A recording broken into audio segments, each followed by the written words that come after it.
So shawty, it's your birthday. We're gonna party like it's your birthday. Gonna sip Bacardi like it's your birthday. And you know that we don't give a fuck 'cause it's your birthday. 50 Cent. 50 Cent. We're interviewing 50 Cent today. Yes, here I am. Here he is, transformed into a woman. Yes. As, many people are doing these days. Yeah, right, that's right, And we fully accept that. I've been rightly entitled to do. Yeah. No, we're saying that because Shelby's singing that because it is a milestone in our podcast journey. The Yalla Habibi podcast journey, formerly Balls Deep, has struck episode 50. Yeah, how exciting. 50 episodes in, halfway to 100. Yes. It's similar to the last episode on my journey to 100 miles. Yeah. So getting there.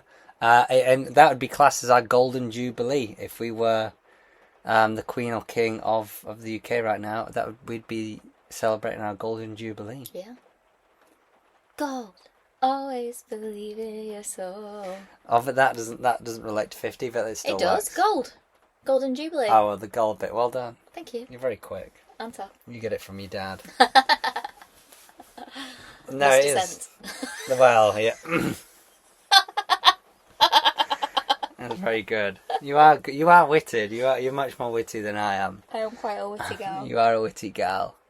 Yes. You try are. to be witty. It's just lost on me sometimes. I'm sorry. No, you're not. You can't be sorry out of my inability to recall songs and recall actresses that acted in about 2 films that no one have watched. And my pop culture references are pretty niche. They're incredible. Yeah, you have to be quite. I don't hold on to a right lot of information. Well, I hold on to useless information, so I don't remember anything. Like quiz, you're God. I'm bloody good at a quiz. Yeah, you're bloody good at quizzes. Yeah. But anything that's actually valuable, I don't know. But like, if you're asking me what film's that person in, what was the soundtrack, what year did it come out? Usually within a couple of years. I'm quite good at knowing those kinds of things. You are really good. And if I'm thinking of a celebrity, I only have to say like a couple of prompts. Like prompts. Input the data. And I will crunch the numbers and give response. Exactly, right? Exactly. That's kind of how my brain works as well. It's a bit weird and people have to get used to it, but the way my brain to try recall information is I know it's there, but I just have lots of different. It can feel very random, the information that comes out, so I just vocalize it. It could be like red cap. Forrest Gump. Yeah. You know what I mean? I could say a couple of things. Red cap, country boy, likes to run, and then you would go Forrest Gump.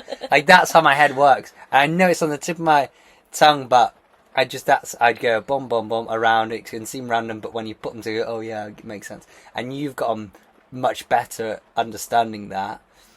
For a lot of people, it can be a bit irritating, but there we go. My wittiness is irritating. No, not your wittiness. My inability to recall information. If I'm not mistaken, that is a very ADHD trait. What I've just said there. Is it? It just randomly came to my head because I remember watching it was in COVID actually. Funnily enough, I think it was a quiz. Really good. I'll give them a shout out. Wrestle Talk, great wrestling YouTube. They have a podcast as well, but also a YouTube channel.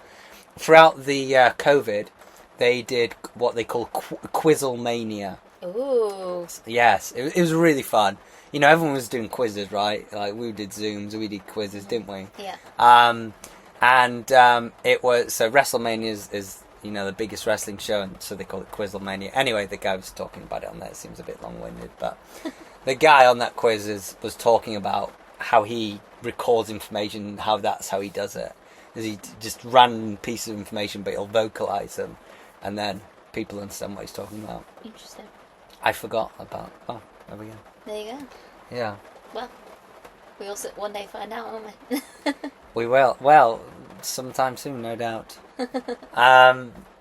Sorry if there's a bit of a noise in the background.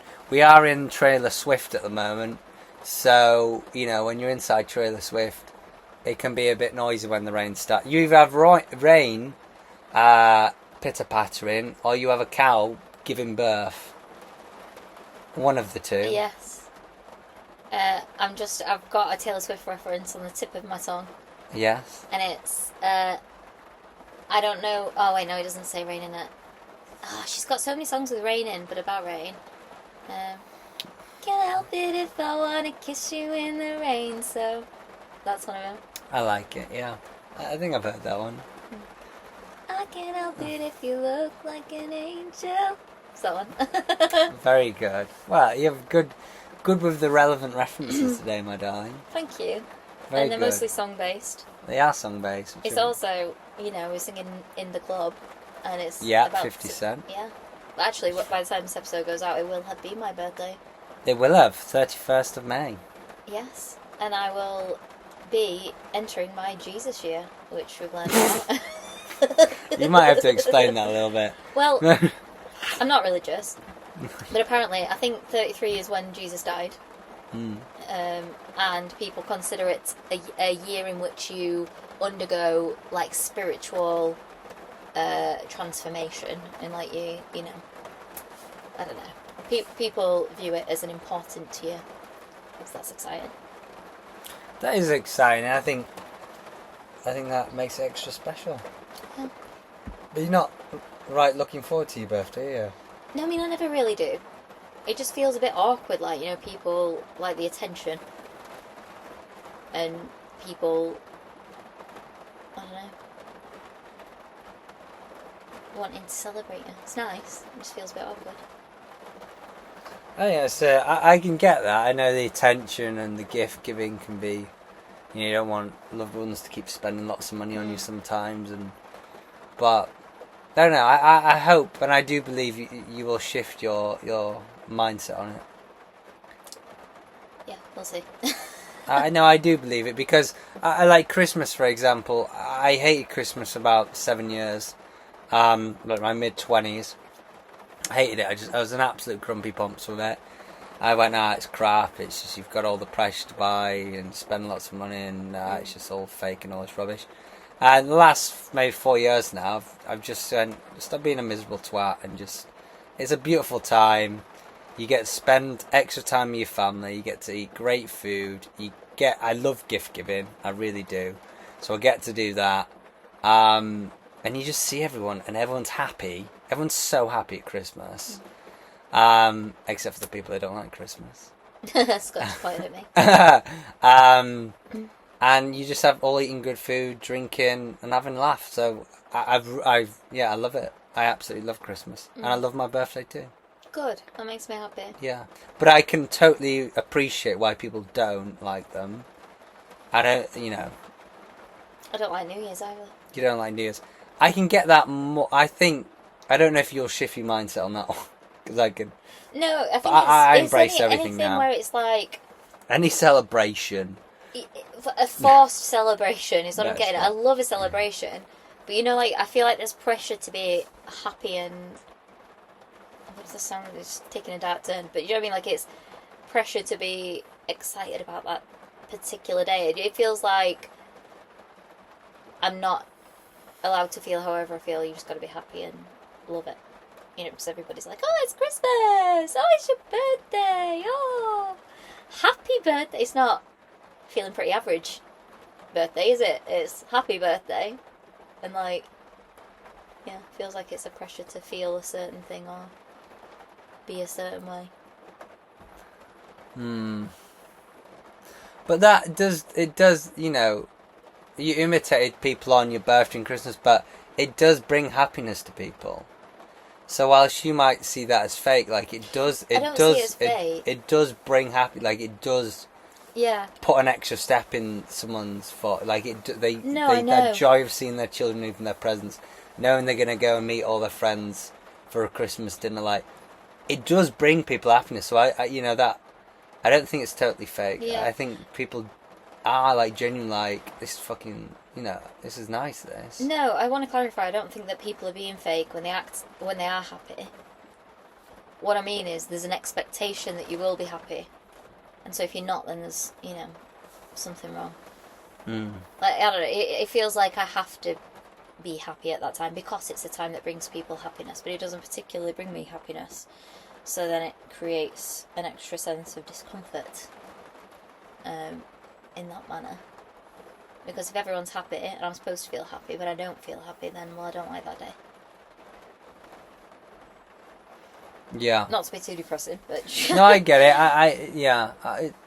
I think I do and I don't get it, if I'm honest. I think there's a real deep way to look at it. I think because it's like such a transient thing as well, like it's like it comes once a year. And there's the build-up, there's a day, and then it's done. And I think there's almost like a grieving or a mourning to that. Like, I don't know, it's a whole, there's a whole host of emotions attached to it. Why would there be a grieving someone's birthday after? The day that you've been looking forward to is now gone. Do you know what I mean? Like, it's... But that's only if you wish to have that day every day. Like, it's not... I can't see I've ever grieved after a birthday. I don't, like, if you've been looking forward to something, then it's over. Do you not feel like the sort of loss of it? It's been a big moment, it's like, wow, that was a big night, or that was a big, like, being around and just an event or something was quite an experience. Yeah, for a few days you can feel that buzz and kind of want to be back, but it fades away. I wouldn't say I'm, like, depressed about it. I would just say, wow, I kind of want to just relive that, one of those scenes.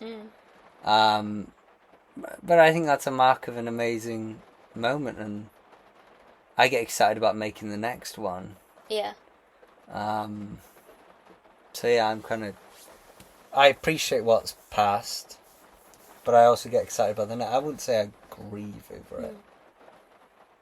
Maybe it's the wrong word, but I'm just trying to say that, I think Christmas in particular, there's such a long, significant build up to it. I mean, it starts in October, doesn't it? Yeah, some serious Christmas goers, yeah. But I mean, the shops are, as soon as Halloween's done, then suddenly all the shops are Christmas. So it's like months of building up, and then, like, it's over, innit? Like, there's the day, and then it's over. So I think it's kind of like that. Christmas more than birthdays, I think, is like the one that just feels like, I don't know, weird. Like everything's focused on this thing, and then suddenly it's not a thing anymore for another year. It's like, I don't know. It's just weird to me. Not to be a Grinch. I feel like a Grinch, but yeah. Anyway. No, I mean, no, I guess you could say that about a lot of things, though, couldn't you? You could say that about any. Holidays. You could say about any experience or any event coming up. Is that right? Yeah. There's a build-up of excitement. It then happens, and then it doesn't ever happen again unless you do that same thing next year, and it won't always be the exact same. No,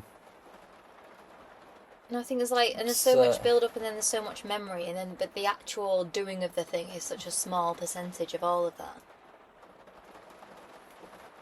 I don't know. I feel like I might have an existential crisis about it, so let's move on. No, but I think it's a good one because I think because I look at it probably more simplistically. Like, I look at it like a lot more simpler, and I don't think I really allow myself to get as deep as you do it, which is strange because usually I go quite deep on things. So maybe I don't think I'm emphasizing as much as someone else might, because I just see it as the older I get, I see people less. This is the time that I know people will come out their way to see me. We'll have some good food. We'll just share time and have a laugh.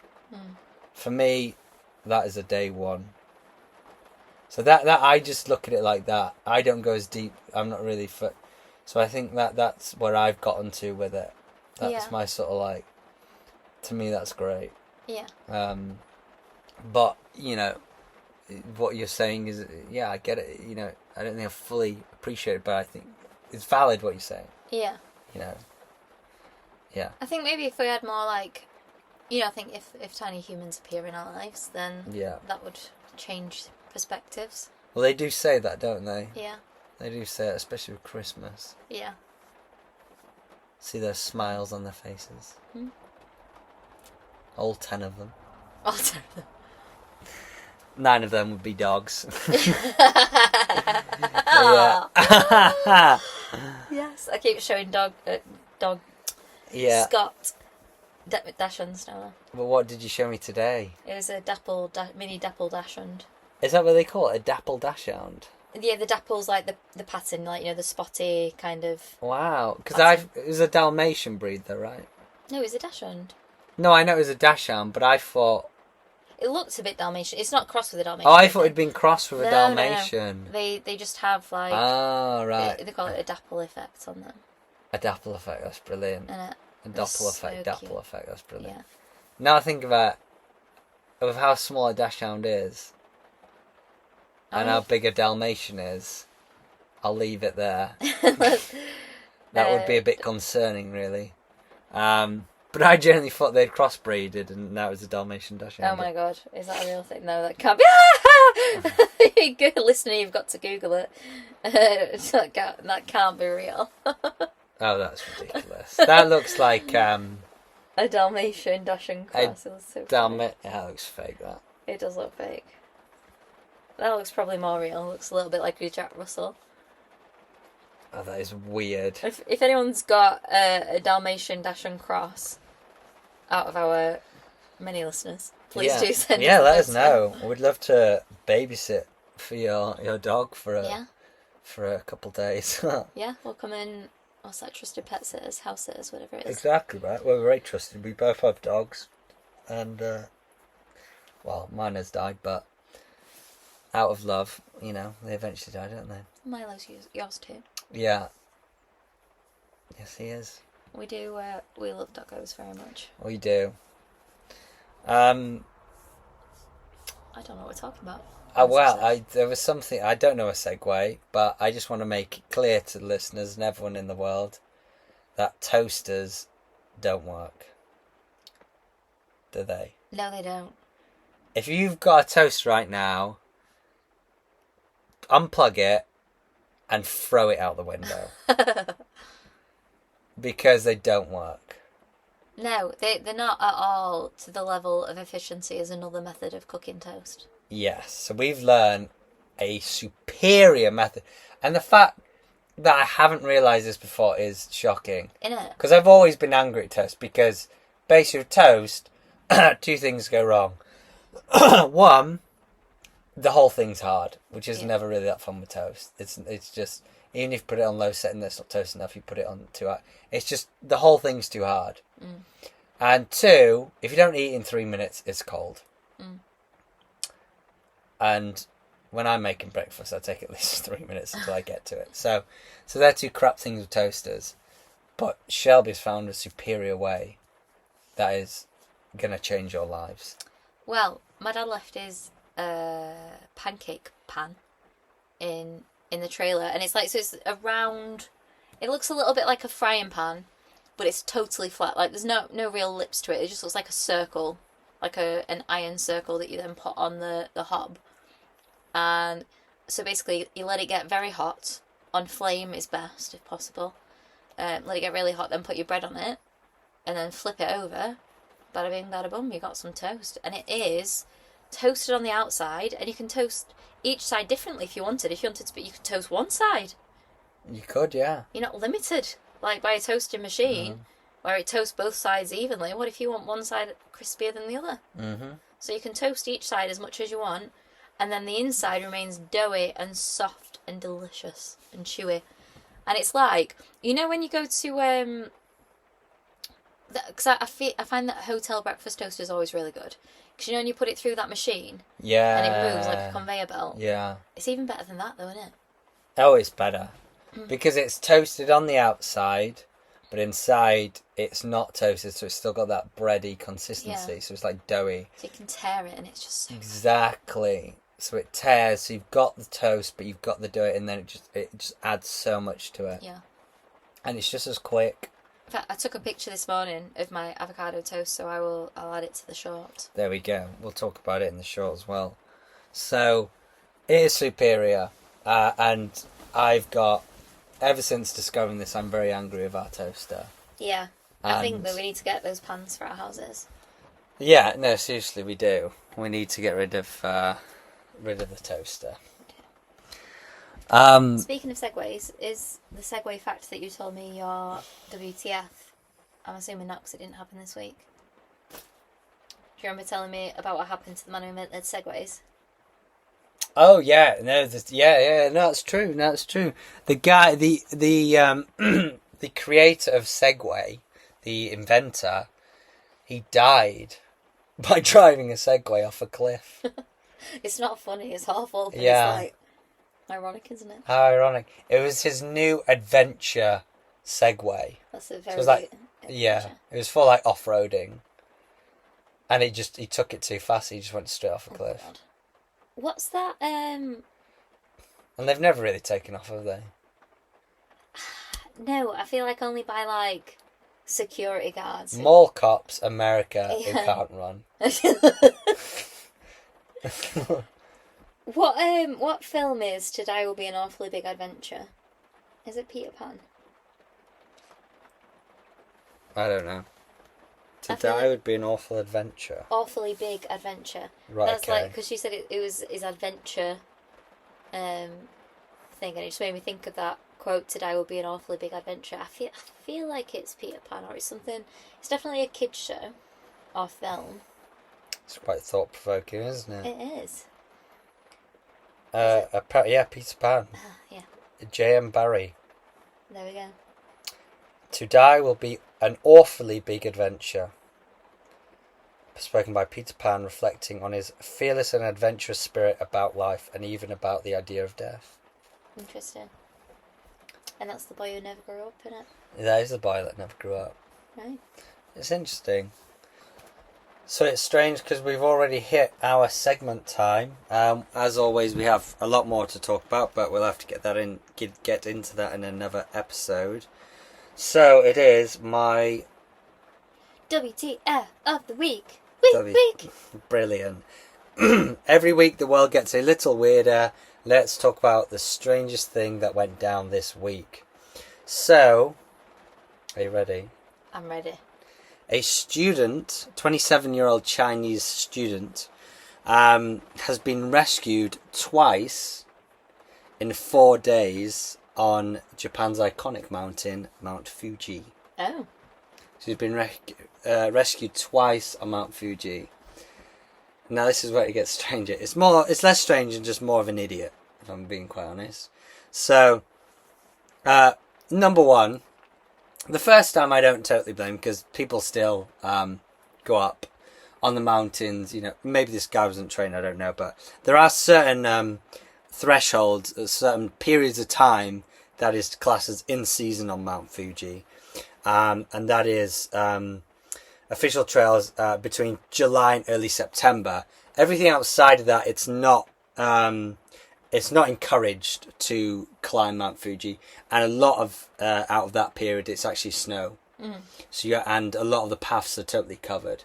So if you're going up there, you have to you need to know what you're doing, and people can get elevation sickness, and you don't have to be a super ninja in mountain climbing, but you need to be able to map read, you need to be able to understand the paths and know enough.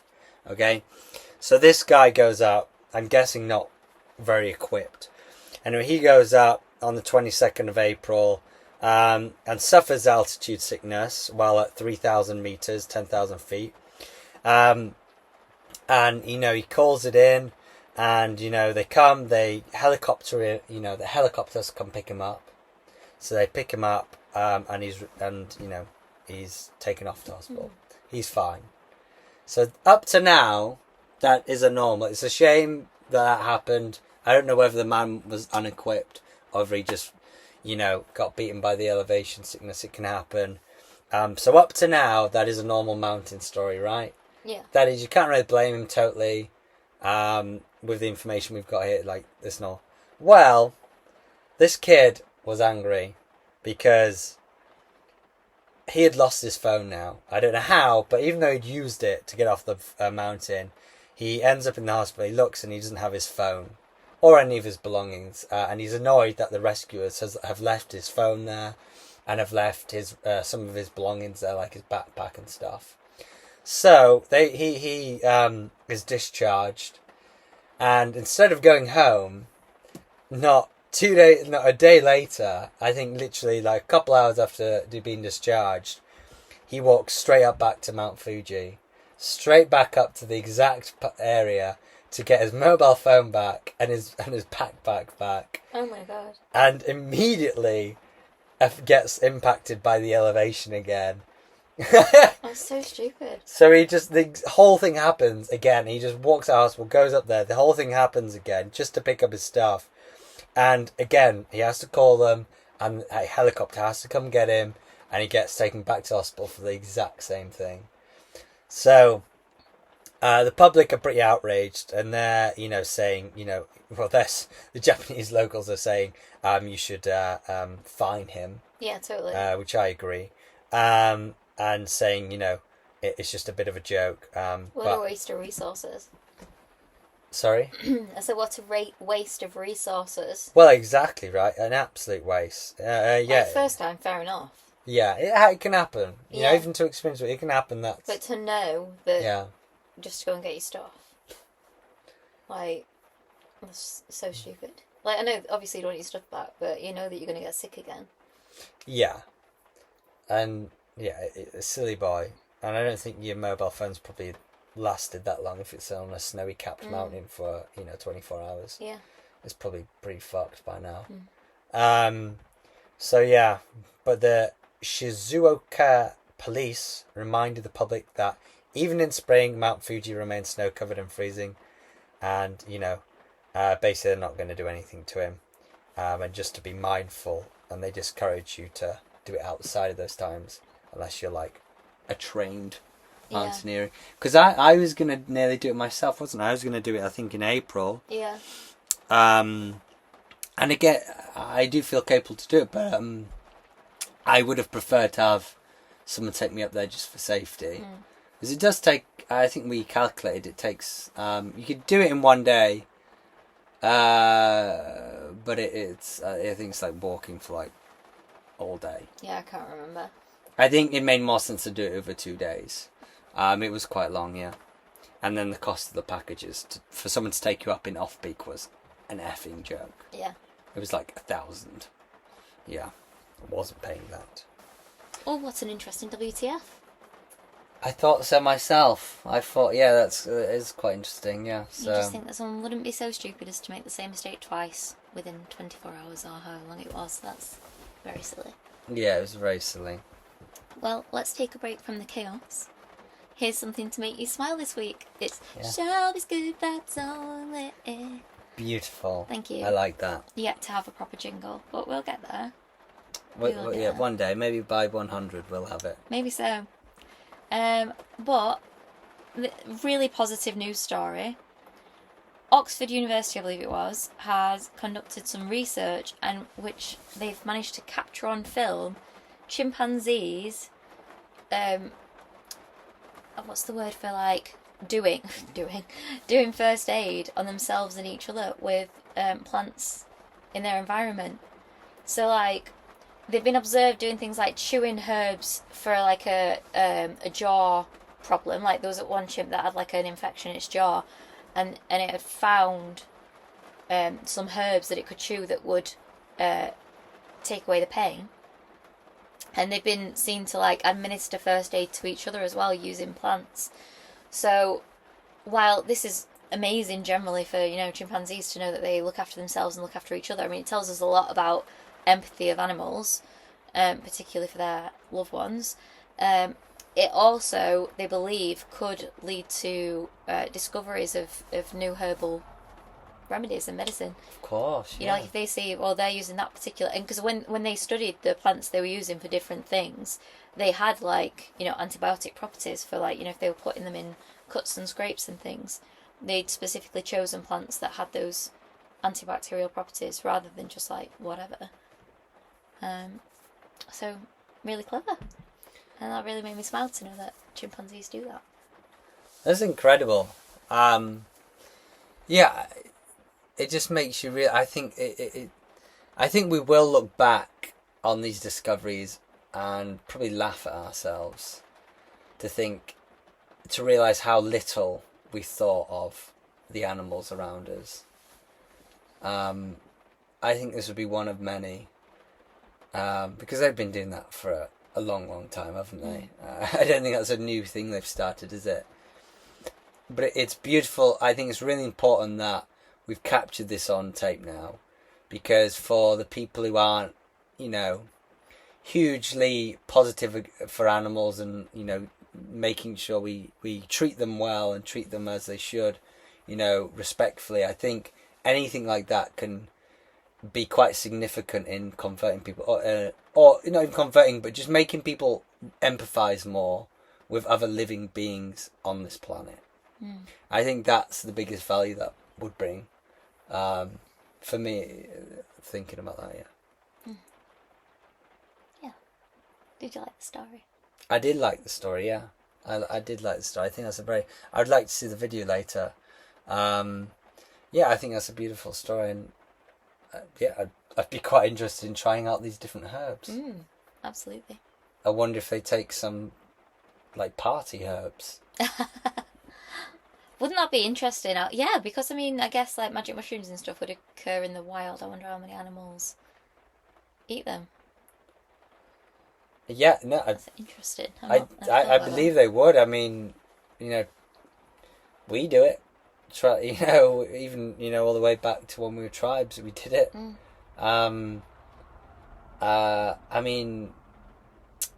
What is it? It's isn't it? What's the Australian animal that eats eucalyptus trees and it just gets them high? Is it that koalas that eats eucalyptus and it's actually poisonous or something, but it just makes them super Maybe high? is that what gives them something around chlamydia or whatever it is they've got gonorrhea? It was something like is it pandas? There's something around that. One of these animals ate something that just makes them super high all day. Yeah. I feel like it'd be a sloth. Just it could be that sloths. as well. But there we go. Well, I've just looked it up. It is koalas. They eat eucalyptus trees, and it does give them a mild high. So there we go. That's quite funny. So there we go. They get high and get gonorrhea. They are party animals. They're party animals. They're the biggest party animals. And I just want to let you know, because I heard this in a Tom Segura stand-up recently. It was funny. He went to Australia, and they were whining and dining him, and he got offered to hold a koala, and she was like, please don't make the joke about gonorrhea, everyone does it, it's really irritating.